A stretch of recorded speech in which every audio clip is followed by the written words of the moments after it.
रायपुर में भारतमाला परियोजना पर बोले उप मुख्यमंत्री अरुण साव। कहा, विकास में मील का पत्थर होगा साबित, रायपुर विशाखापट्टनम की दूरी होगी कम।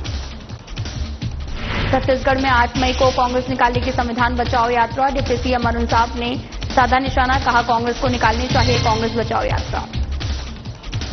बीजापुर में चल रहे नक्सल ऑपरेशन में मिला कई विपक्षी नेताओं का समर्थन। उप मुख्यमंत्री अरुण साव ने किया स्वागत। बस्तर में नक्सल का खात्मा होना जरूरी। रायपुर में वीर सावरकर की जीवनी पुस्तक का लोकार्पण। विधानसभा अध्यक्ष रमन सिंह ने किया लोकार्पण। लेखकों ने 9वीं 10वीं के पाठ्यक्रम में शामिल करने की उठाई मांग। छत्तीसगढ़ में सीएम साइंस के निर्देश पर लगेगा सुशासन तिहार के तहत शिविर। 5 मई से 31 मई तक किया जाएगा आयोजन। कमिश्नरों को दिए गए निर्देश। नमस्कार, मैं हूं आपके साथ अंकिता पाल। बुलेटिन की शुरुआत करते हैं। रायपुर में भारतमाला परियोजना पर बोलते हुए उप मुख्यमंत्री अरुण साव ने कहा कि ये एक वृहद सड़क परियोजना है। निश्चित रूप से छत्तीसगढ़ के विकास के लिए ये मील का पत्थर साबित होगा। उन्होंने बताया कि परियोजना की गुणवत्ता की जांच के लिए वो स्वयं गए थे और निश्चित रूप से इस सड़क से रायपुर से विशाखापट्टनम में इस परियोजना के तहत बनाई जा रही इसमें रायपुर विशाखापट्टनम की दूरी कम होगी। इसी के साथ उन्होंने ये भी कहा कि इस पर घोटाले की जो बात है उस पर हमने एसीबी को जांच की रिपोर्ट भी सौंपी थी। जांच चल रही है, जो भी कार्रवाई होगी की जाएगी, दोषियों को छोड़ा नहीं जाएगा। भारतमाला परियोजना एक मील का पत्थर छत्तीसगढ़ के विकास के लिए साबित होने वाला है। एक वृहद सड़क परियोजना है और तेज गति से उसका काम आगे बढ़ रहा है। आने वाले थोड़े दिनों में वो काम पूरा होगा और निश्चित रूप से दूरियां कम होगी। रायपुर से विशाखापट्टनम की सड़क की निर्माण तेज गति से हो रहा है। कामों की प्रगति देखने के लिए मैं स्वयं गया था और काम में और गति लाने के लिए निर्देशित किया है अधिकारियों को और निश्चित रूप से आने वाले समय में उसका बड़ा लाभ छत्तीसगढ़ को मिलेगा। जहां तक भू अर्जन में उसके हुए घोटालों की जांच की है तो सरकार ने एसीबी से जांच कराने का निर्णय किया है। जांच आगे बढ़ रही है और नियमानुसार जो भी जांच की कार्यवाही होगी वो आगे बढ़ेगा और जो भी दोषी पाए जाएंगे उस पर कार्यवाही होगी। छत्तीसगढ़ में 8 मई को कांग्रेस संविधान बचाओ यात्रा निकालने जा रही है और हाल ही में यात्रा की तैयारियों को लेकर प्रदेश के नेताओं ने कांग्रेस प्रदेश कार्यालय राजीव भवन में एक बैठक भी की। प्रदेश कांग्रेस अध्यक्ष ने यह भी कहा था कि केंद्र सरकार संविधान को नुकसान पहुंचा रही है, इसी वजह से ये यात्रा निकाली जा रही है। कांग्रेस को घेरते हुए डिप्टी सीएम अरुण साव ने कहा कि कांग्रेस हमेशा संविधान का उल्लंघन करती है। ये एक ऐसी राजनीतिक पार्टी है जो संविधान का दुरुपयोग करती है। अब जब सत्ता से बाहर आते हैं तो उन्हें संविधान बचाने की याद आ रही है। उन्होंने कहा कि जब समय पड़ता है तो देश को विभाजन करते हैं और जब सत्ता से बाहर होते हैं तो भारत जोड़ो यात्रा निकालते हैं। जब सत्ता में रहते हैं तो जातिगत जनगणना का विरोध करते हैं और सत्ता से बाहर आते हैं तो उसी का समर्थन करते हैं। इसलिए संविधान बचाओ की बजाय इन्हें कांग्रेस बचाओ यात्रा निकालनी चाहिए। कांग्रेस पार्टी जब सत्ता में रहती है तो संविधान का उल्लंघन करती है, संविधान का दुरुपयोग करती है और अब जब सत्ता से बाहर हैं तो उन्हें संविधान बचाओ की याद आ रही है। जब समय पड़ता है तो देश का विभाजन करते हैं और जब सत्ता से बाहर होते हैं तो भारत जोड़ो यात्रा निकालते हैं।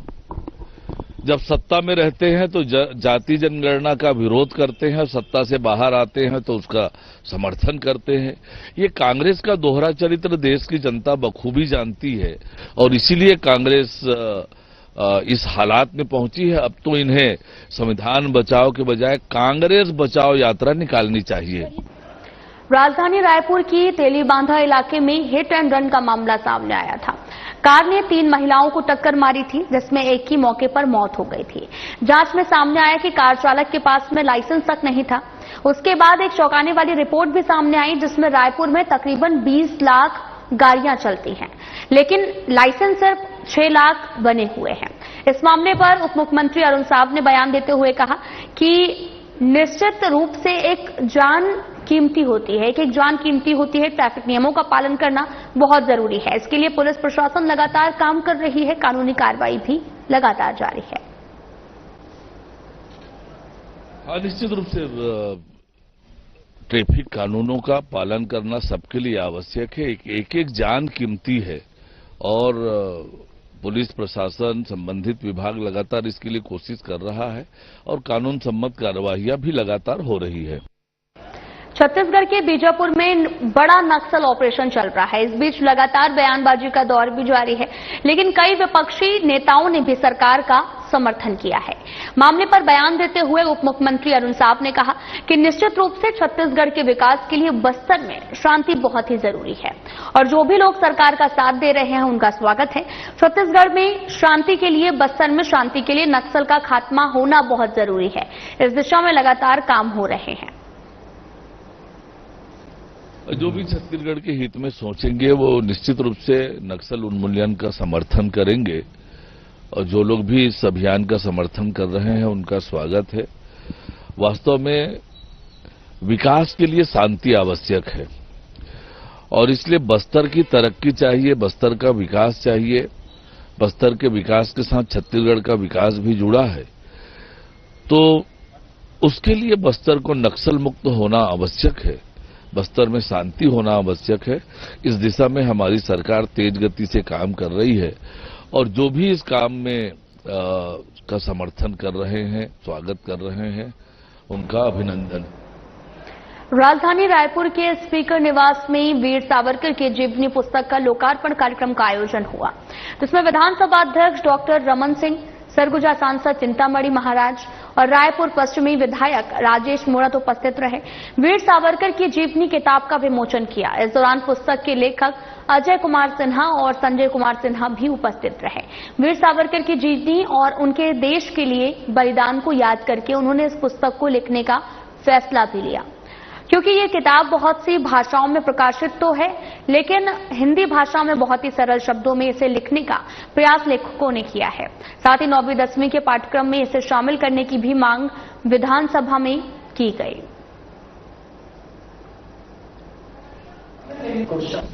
आज वीर सावरकर की जीवनी पर आधारित इस किताब का विमोचन हुआ। अजय कुमार सिन्हा और संजय कुमार सिन्हा द्वारा लिखित इस पुस्तक का विमोचन करने का अवसर मिला। इस कार्यक्रम में चिंतामणि महाराज सांसद जी, माननीय हमारे विधायक साथी इस पूरे कार्यक्रम में उपस्थित रहे। राजेश मूणत जी, संजय दुबे जी, संपर्क प्रमुख प्रांत के राष्ट्रीय स्वयंसेवक संघ अजय काले जी, और पुस्तक के परिचय संजय सिन्हा जी ने दिया। समीर राव जी उपस्थित थे। सावरकर जी और सावरकर जी के बारे में बहुत कुछ लिखा गया है, मगर दुर्भाग्य देश का कि सावरकर जी के बारे में, उनके संघर्ष के बारे में, देशभक्ति के बारे में, अंग्रेजों के खिलाफ जो युद्ध छेड़ा उन्होंने उसके बारे में नई पीढ़ी को बताने का कोई प्रयास नहीं हुआ।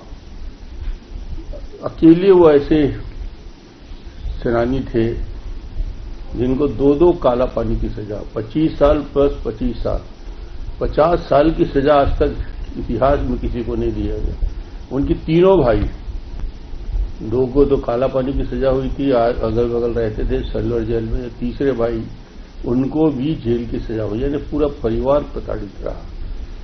लंदन में जाके बैरिस्टर बने, बैरिस्टर में जाके वहां के लोगों को जागृत करने का काम किया और उनकी किताब, जिसको प्रतिबंध कर दिया था अंग्रेजों ने 1857 की क्रांति के ऊपर, और अन्य किताब, तो ये इनको 1909 के बाद अंग्रेजों ने प्रताड़ना शुरू किया और सेलर जेल में उनको जिस कोठरी में रखा गया, मैंने वहां पे अंडमान निकोबार की यात्रा में मैं सेलवर जेल गया था, माथा अपनी सिर झुकाने, क्योंकि उससे बड़ा तीर्थ मेरे हिसाब से हिंदुस्तान में आज़ादी की इस लड़ाई के दौरान संघर्ष में लोग शहीद हुए, उनमें सबसे बड़ा तीर्थ सेलुलर जेल को मानता हूं, जहां सैकड़ों लोग इसी प्रकार कोल्हू में पिसाए गए, कोड़ों से उनको मारा गया, प्रताड़ित किया गया, माफीनामा लिखाने की बात हुई। और आज भी हिंदुस्तान में ऐसे सिरफिरे लोग हैं कई जो अभी भी सावरकर के बारे में ऐसी बात कहते हैं कि सुप्रीम कोर्ट को उनको डांट लगानी पड़ती है कि सावरकर को पढ़ो तो भाई, सावरकर को जानो तो भाई। इसके बारे में इंदिरा गांधी ने प्रशंसा पत्र लिखा था। आज उसी पीढ़ी के लोग सावरकर के बारे में अजीब बात करते हैं जिससे देश नतमस्तक होता है। तो आज अच्छा अवसर था और इस किताब को ज्यादा से ज्यादा नई पीढ़ी पढ़े, इसके लिए निश्चित रूप से सफल प्रयास होगा। वीर सावरकर की जीवनी के बारे में इतना ही कहूंगा कि उनका व्यक्तित्व तो बहुआयामी था और देश की आज़ादी में उनका बहुत बड़ा योगदान रहा, बहुत बड़ा योगदान रहा है। जो मेरा व्यक्तिगत राय है कि वामपंथी इतिहासकार जो रहे उनके बारे में हमारी युवा पीढ़ी को बताया नहीं कि क्या उनका योगदान रहा। जो उन्होंने संघर्ष किया है सेलुलर जेल में और जिस तरह से उनके साथ अत्याचार हुआ है, वो आपको सुन करके आप शहर जाएंगे। इसलिए मेरा मानना है कि आज की युवा पीढ़ी को वीर सावरकर की जीवनी के बारे में जानना चाहिए। ऐसा है कि मैं सरकारी पदाधिकारी रहा, ऑफिशियल टूर के दरमियान में मुझे सेलुलर जेल जाने का मौका मिला और जब मैं वहां गया तो मेरा देख करके हृदय द्रवित हो उठा। हमने कहा कैसे आदमी, कैसे मतलब ये ऐसा व्यक्तित्व बहुआयामी जिनके बारे में लोगों को बताया क्यों नहीं गया, हमारे यूथ को क्यों नहीं बताया गया कि इतना बड़ा योगदान है। बड़े बड़े महापुरुष की बात होती है, मेरा तो मानना है कि ये गांधी से भी बड़े थे।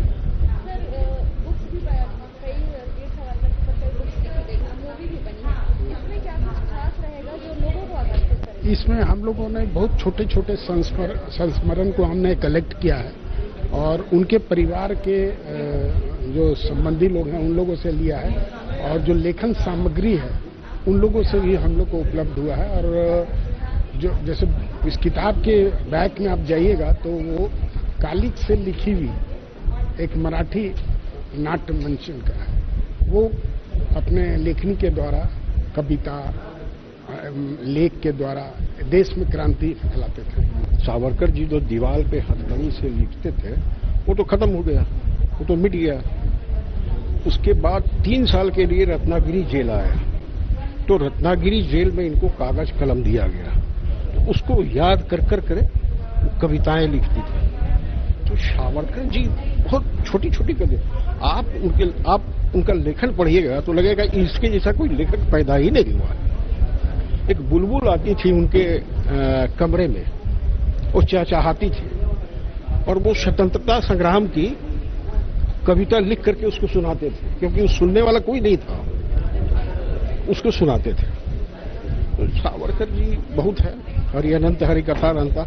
लेकिन आज के जनरेशन को जानना चाहिए सावरकर जी के बारे में। अगर आप नहीं जानिएगा आने वाला जनरेशन कितना त्याग किया है। सावरकर जी के तीनों भाई तो जैसा सभा अध्यक्ष महोदय ने बताया थे, वो तो छोड़ दीजिए आप, उनकी महिलाएं इतनी त्याग की हैं कि इसका बेमिसाल। जब उनका कुर्की जब्ती कर लिया गया पूरे घर में, बर्तन खाना बनाने तक का कुछ नहीं था, मंदिर में जाके बाहर शरण लिए थे सावरकर का परिवार। तीनों भाई जेल में, महिलाएं बाहर मंदिर में, कोई अगल बगल का आदमी खाना दे देता था। तो ऐसा त्यागी पुरुष, ऐसा जो कहता है माफीनामा वगैरह, एकदम ऐसे आप अपने दिल पे हाथ रख के पूछिए कि जो व्यक्ति मरने को तैयार है वो माफीनामा ऐसा कोई बात है? अरे वो बहुत बड़े षड्यंत्रकारी थे, वो बहुत बड़े षड्यंत्रकारी थे। वो थे शिवाजी महाराज जैसा। शिवाजी महाराज अगर नहीं मारते तो अफजल जो था वो उनको मार देता, तब वो बगनक्खा पहन के आए ये कर लिए। उस तरह वो षड्यंत्रकारी थे। तो इनके 2 गुरु थे, एक शिवाजी महाराज और दूसरा बाल गंगाधर तिलक, दो को फॉलो करते थे, बहुत बड़े थे। तो सावरकर जो है बताए, मतलब इनका नाम से रोंगटा खड़ा हो जाता है। सावरकर जी के बारे में आप जो भी मतलब कुछ भी कहा जाए बहुत कम है। मरने के 15 दिन पहले इन्होंने कविता लिखी थी वो क्या लिखी थी? आ मृत्यु आ, तू आ, मैं इंतजार कर रहा हूं। ये मैंने हिंदी वर्जन बोल रहा हूं, वो मराठी भाषा में लिखे थे। आ मृत्यु आ, तू आ तो मेरे दरवाजे तक। मरने के 15 दिन पहले ये कविता लिखी। तो वो आदमी, इंसान मैंने न भूतो न भविष्य, बड़ी मुश्किल से पैदा लिया वो इंसान को। इसलिए सबको जानना चाहिए, समझना चाहिए।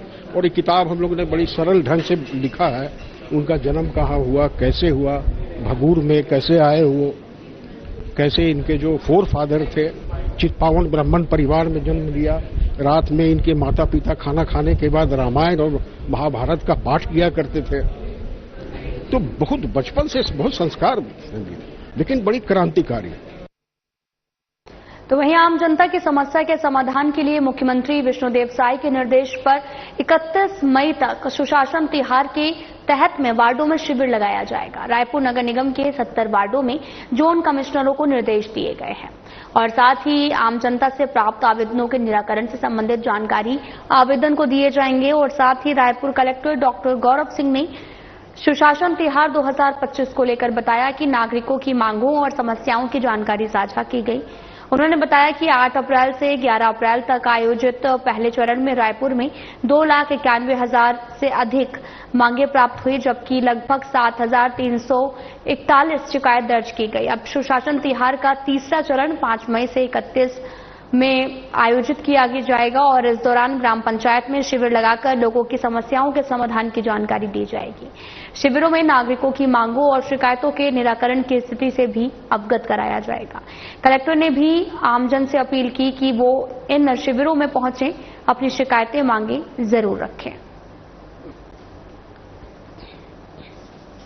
मुख्यमंत्री श्री विष्णुदेव साय जी की मंशा के अनुरूप राज्य में सुशासन तिहार 2025 का आयोजन किया गया है।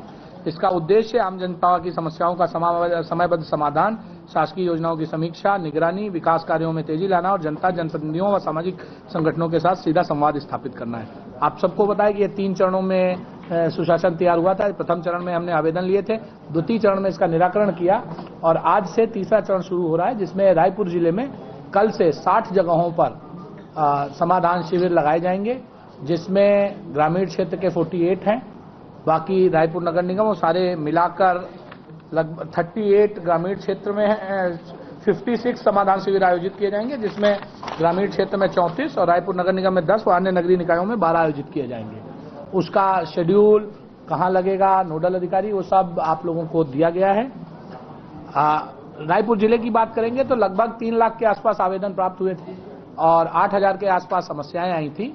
हमने लगभग 95% से ज्यादा जो आवेदन आए थे उनका निराकरण कर लिया है और आने वाले समय में बाकी शिकायतों का भी निराकरण कर लिया जाएगा। इन समाधान शिविरों में न केवल निराकरण बताया जाएगा, अपितु नए आवेदन भी लिए जाएंगे और कोशिश की जाएगी कि अगर वहीं उनका निराकरण संभव होगा तो उनका किया जाएगा। प्रदेश के उप मुख्यमंत्री विजय शर्मा का सरल, सुलभ और आत्मीय स्वभाव एक बार फिर से लोगों के दिलों को छू गया है। कबीरधाम जिले के पंडरिया विधानसभा के ग्राम दामापुर अत्रिया के दौरे पर पहुंचे उप मुख्यमंत्री विजय शर्मा ने साहू समाज की ओर से आयोजित 11 कुंडीय लक्ष्मी नारायण यज्ञ में हिस्सा लिया। इस दौरान उन्होंने लक्ष्मी नारायण यज्ञ में पूजा अर्चना कर आशीर्वाद लिया। प्रदेश के सुख समृद्धि की कामना की। उन्होंने साहू समाज की मांग पर डोम निर्माण के लिए 30 लाख रुपए की घोषणा की। उप मुख्यमंत्री शर्मा ने आम ग्रामीणों के लिए भी बीच जाकर उनसे आत्मीय बातचीत की। प्रदेश के उप मुख्यमंत्री जैसे ऊंचे पद पर होने के बावजूद उनका जमीन से जुड़ा व्यक्तित्व उन्हें जनता के ज्यादा करीब लाता है। साथ ही दामापुर पहुंचते ही उन्होंने न केवल ग्रामीणों का हालचाल जाना बल्कि एक स्थानीय होटल में जाकर उनके साथ चाय नाश्ते का भी आनंद लिया। उनके इस व्यवहार ने ग्रामीणों को ये एहसास कराया कि वे केवल जनप्रतिनिधि नहीं बल्कि अपनेपन से भरे हुए एक सच्चे जनसेवक हैं।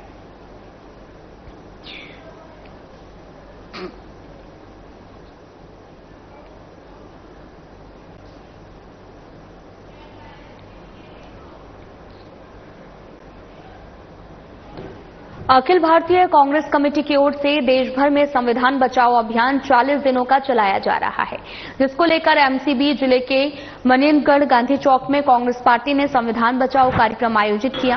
कार्यक्रम में केंद्र सरकार और राज्य सरकार की नीतियों के विरोध में कांग्रेस पार्टी ने गांधी चौक से खेड़िया तिराहा तक संविधान बचाओ रैली निकाली, जिसमें बड़ी संख्या में कांग्रेस के कार्यकर्ता मौजूद रहे। पूर्व विधायक गुलाब कामरो ने भी कहा कि संविधान को बनाने में 2 साल 11 महीने और 18 दिन लगे थे, लेकिन वर्तमान में बीजेपी सरकार संविधान को खत्म करने का काम कर रही है। अखिल भारतीय कांग्रेस कमेटी के आह्वान पर पूरे देश में ये आयोजन 40 दिन का कार्यक्रम रखा गया है। जिला मुख्यालय में, ब्लॉक मुख्यालय में, विधानसभा स्तरीय, इसके बाद इसको लेकर अंतिम गांव-गांव तक लेके जाना है कि बाबा साहब ने संविधान को किस तरह से बनाया था।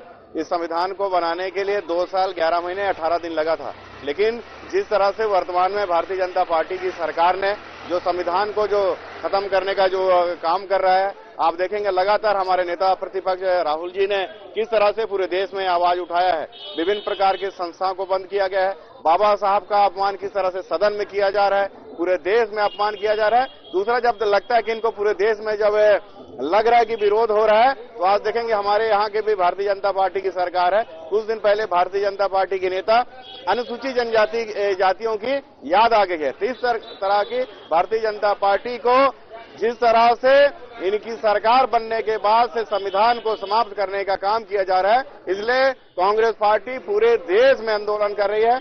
एक एक जन जन को आवाज उठाने का काम कर रही है, लोगों को बताने का काम कर रही है।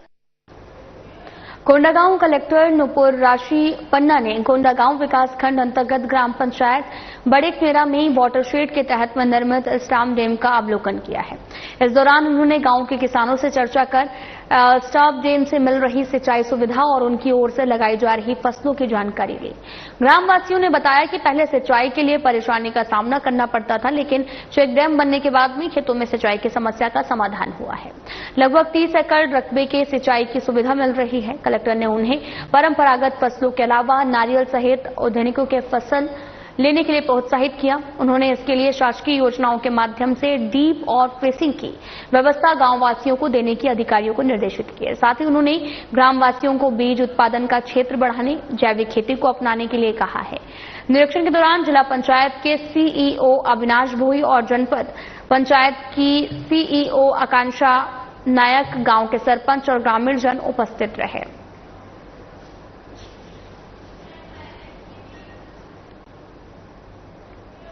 कोंडागांव कलेक्टर नुपुर राशि पन्ना ने कोंडागांव विकासखंड अंतर्गत ग्राम चिपावन में शासकीय उच्चतर माध्यमिक विद्यालय के नवनिर्मित भवन का निरीक्षण किया।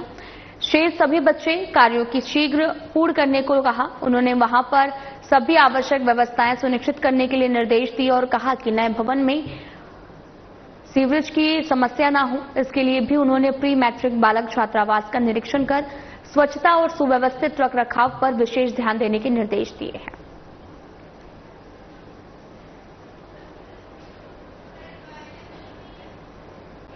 प्रधानमंत्री आवास योजना के तहत आपको बताते चलें कि 15,000 आवास पुनर्वास कर चुके नक्सली परिवार को सरकार द्वारा दिए जा रहे हैं और इसे लेकर छत्तीसगढ़ के गृह मंत्री विजय शर्मा ने कहा, नक्सल पीड़ित परिवार को प्रधानमंत्री आवास के तहत में आवास दिए जा रहे हैं। बल्कि नियम में 2011 की सूची के अनुसार आवास मिलने थे, लेकिन नियमों के विपरीत जो है वो जाकर राज्य सरकार के आग्रह पर केंद्र सरकार ने नक्सलियों के परिवार के लिए 15,000 आवास की स्वीकृति दी है। वहीं बस्तर में चल रहे नक्सलियों के खिलाफ ऑपरेशन को लेकर उन्होंने कहा कि हमारा मकसद बस्तर का विकास और लाल आतंक को समाप्त करना है। इस दौरान चरणदास महंत के उद्योग के खिलाफ दिए गए बयान को लेकर उन्होंने कहा कि हमारा लक्ष्य पहले बस्तर को शांत करना और अभी उद्योग में विषय में सोचा नहीं गया है, लेकिन अभी भी बस्तर में कई उद्योग चल रहे। फिलहाल सरकार पहला मकसद बस्तर को शांत करना और फिर विकसित करना है। प्रधानमंत्री आवास सामान्यतः मतलब अनिवार्यतः उनको ही मिलता है जिनका नाम 2011 की सर्वे सूची में है और उसको पंचायत ने अनुमोदित कर दिया है, ग्राम सभा ने। और साथ ही साथ आवास प्लस की सूची में जो 2015-16 में बना है, उसमें अगर नाम है तभी प्रधानमंत्री आवास मिलता है। परंतु छत्तीसगढ़ की परिस्थितियों के आधार पर जब माननीय मुख्यमंत्री जी के साथ हम लोगों ने आग्रह किया केंद्र से, माननीय अमित शाह जी से, माननीय शिवराज सिंह जी से, कि हमको हमारे परिस्थितियों के अनुरूप जो नक्सल पीड़ित परिवार है, अगर उनका नाम नहीं है उन सूचियों में, फिर भी हम उनको देना चाहते हैं और इसको जरूर दिया जाए विशेष परिस्थितियों को ध्यान में रखते हुए। साथ ही साथ ऐसे लोग जो नक्सलवाद में पहले थे परंतु अब उन्होंने पुनर्वास किया है, उनको भी प्रधानमंत्री आवास दिया जाए। ऐसा जब हम लोगों ने आग्रह किया तो 15,000 आवास प्रधानमंत्री आवास छत्तीसगढ़ को दिया गया और बाकी आवास जो मिलते हैं जो पूर्व निर्धारित सूची है उस आधार पर मिलते हैं। और इसमें ठीक उल्टी प्रक्रिया जब हमारे जो जिला स्तरीय टीम बनी है एसपी कलेक्टर आदि की, जो ये निर्धारित करते हैं कि यह नक्सल पीड़ित है अथवा यह पुनर्वासित है, उसका निर्धारण होता है, उसके बाद फिलहाल बुलेटिन में इतना ही। नमस्कार।